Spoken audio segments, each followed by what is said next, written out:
if you can call this warfare or what else we can name it. Another point that we observed, we talked about it a little in the morning, کہ کس طرح جو نیلم Jhelum hydro power project ہے اس کے اوپر shelling کی گئی اور اس کو نشانہ بنایا گیا. آپ اس اگر دیکھیں تو یہاں پہ آپ کو جو ڈیمیج ہے, کچھ ڈیمیج جو ہے وہ نظر آئے گا. یہ چلائیے اس کو. تو یہ نیلم جیلم پروجیکٹ جو نوسیری ڈیم ہے, یہ وہاں پہ آپ کو نظر آ رہا ہے کہ کیسے اس پہ شیلنگ کی گئی ہے.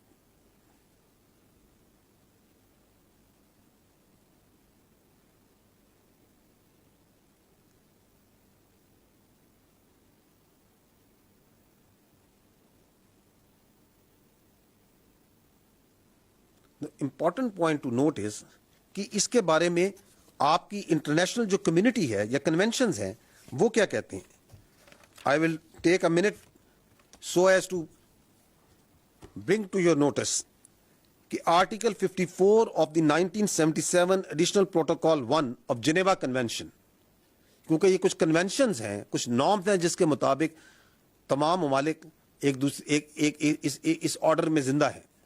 تو آرٹیکل 54 جنیوا کنونشن کا کیا کہتا ہے؟ وہ کہتا ہے it is prohibited to attack, destroy, remove اور render useless objects which are indispensable to the survival of the civilian population. اور اس میں سچ ایز میں وہ کہتا ہے that includes drinking water installations and supplies and irrigation works. اور اسی اور additional protocol 1 of Geneva convention کا آرٹیکل 56 ایون مور ایکسپلسٹلی کہتا ہے works and installations containing dangerous forces namely dams, dikes and nuclear electrical generating stations shall not be made the object of attack, even where these objects are military objectives, if such attack may cause the release of dangerous forces and consequent severe losses amongst the civilian population. یہ وہ conventions ہیں جن کے ذریعے آپ, میں اور مہذب دنیا ایک دوسرے کے ساتھ رہنا پسند کرتی ہے اور رہتی ہے.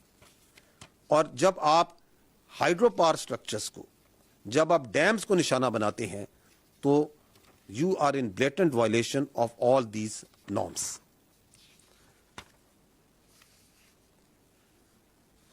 آج میں آپ کو یہ باور کرانا چاہتا ہوں کہ آج قومی سلامتی کونسل کمیٹی کا جو اجلاس ہوا ہے اس میں یہ طے پایا ہے کہ اقوام متحدہ کے آرٹیکل 51 کے تحت پاکستان نے دفاع کا حق استعمال کرتے ہوئے مسلح افواج کو مکمل اختیار دیا ہے کہ وہ مناسب وقت, جگہ اور طریقے سے جواب دیں.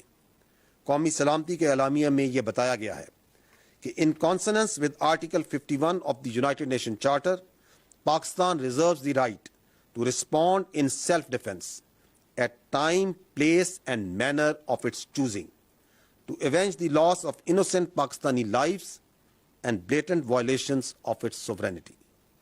The armed forces of Pakistan have duly been authorized to undertake corresponding actions in this regard.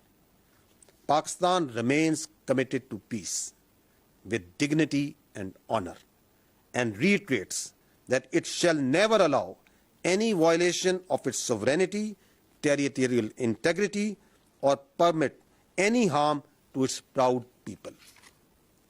آخر میں صرف یہ کہنا چاہوں گا کہ قوم کو افواج پاکستان پہ اور افواج پاکستان کو اپنی بہادر قوم پر فخر ہے, اور دونوں اس طرح متحد ہیں اس بھارتی جارحیت کے خلاف.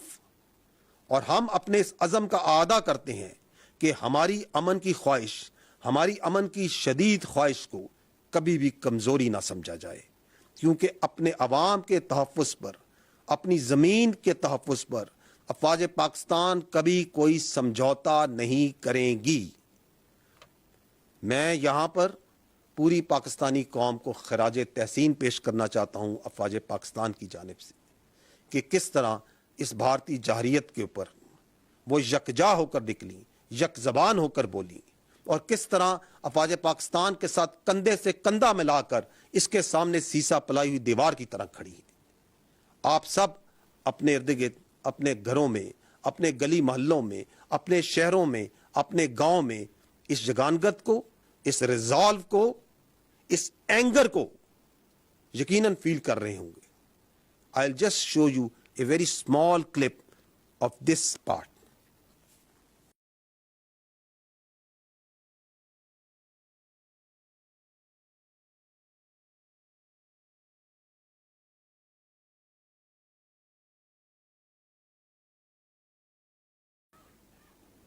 آخر میں صرف یہ کہنا چاہوں گا کہ پاکستان کی غیور عوام کو پاکستان کی افواج یہ باور کرانا چاہتی ہیں کہ معصوم شہریوں کے ناحق خون کے آخری قطرے تک کا مکمل حساب لیا جائے گا انشاءاللہ. پاکستان زندہ باد، افواج پاکستان پائندہ باد. پاکستانی شہریوں کے ناحق خون کا آخری قطرے تک مکمل حساب لیا جائے گا. بہت کیٹاگوریکلی بتا دیا گیا ہے D G I S P R کی جانب سے، جو کہ اہم نیوز کانفرنس کر رہے تھے. لیفٹیننٹ جنرل احمد شریف چودھری کی اہم نیوز کانفرنس.